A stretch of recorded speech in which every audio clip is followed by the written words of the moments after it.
Ladies and gentlemen, Roberto Alomar. Woo!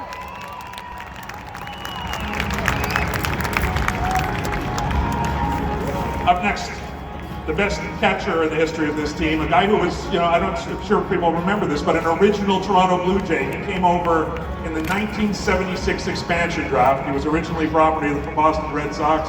We got him. We were very glad to get him. You remember him from the left-hand side of the plate. You remember that power.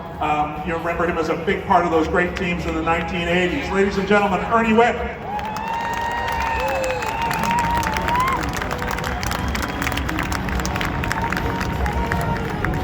Now, for those of you, again, with long memories, there was a time when the Toronto Blue Jays had trouble closing out baseball games. They had a lot of the pieces of a great team back in the early 1980s, but they had a hell of a time finding somebody to close, finding a true closer.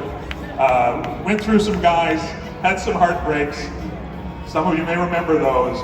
But the problem was solved when a big guy came over from the Texas Rangers, took the mound, took over the ninth inning, and closed out games right into including in the 1992 World Series. Ladies and gentlemen, the big man, Tom Henke.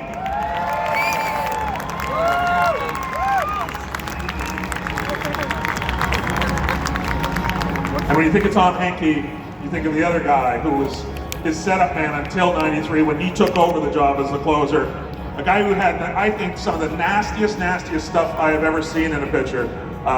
If you were standing in against Dwayne Ward, you were not comfortable in the batter's box. Ladies and gentlemen, Dwayne Ward.